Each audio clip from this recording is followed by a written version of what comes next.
Hello बच्चों, let's see this question. The question says, what is referred to as Great Depression? Great depression किसे कहते हैं या किसको ग्रेट डिप्रेशन के जैसे रेफर करते हैं? So answer is great depression started with crash of wall street exchange इन 1929। 1929 में अमेरिका का वॉल स्ट्रीट एक्सचेंज सबसे पहले क्रैश होता है।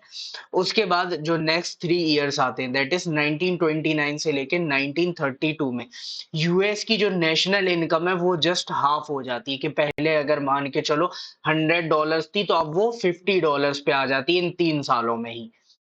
फैक्ट्रीज जो है वो बंद हो जाती हैं, यूएस के एक्सपोर्ट नीचे आ जाते हैं, फार्मर्स की जो सिचुएशन है वो बहुत ज़्यादा बुरी हो जाती है। स्पेक्युलेटर्स जो हैं वो अपना पैसा निकाल देते हैं मार्केट से। स्पेक्युलेटर्स कौन होते हैं? तो जो शेयर मार्केट में पैसा लगाते हैं ये सोच के कि इन फ्यूचर ये ग्रो करेगा तो इनको बेनिफिट होगा, तो वो मार्केट से पैसा निकाल लेते हैं। इसकी वजह से पूरी यूएस इकोनॉमी में रिसेशन आ जाता है। अब यूएस इकोनॉमी में रिसेशन आया, ये एक्सपोर्ट भी करते थे, इंपोर्ट भी करते थे, तो इसकी वजह से जो इफेक्ट है वो पूरे वर्ल्ड पे होता है। ठीक है, अब पूरे वर्ल्ड पे इफेक्ट हुआ, इसीलिए हमने इसको क्या बोला?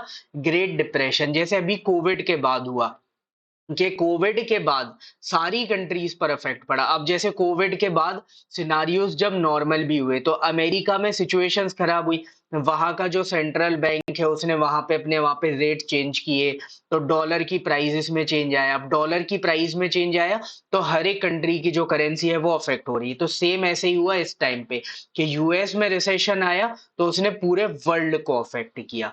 और इसी पूरी प्रोसेस को हम बोलते हैं, जो ये पूरा इवेंट हुआ इसको हम बोलते हैं ग्रेट डिप्रेशन। तो 1929 में ये स्टार्ट हुआ था और लगभग 4-5 साल चला ये रिसेशन का पीरियड, इसीलिए हम इसको ग्रेट डिप्रेशन बोलते हैं, क्योंकि वर्ल्ड की पूरी इकोनॉमीज को इसने हिला दिया था।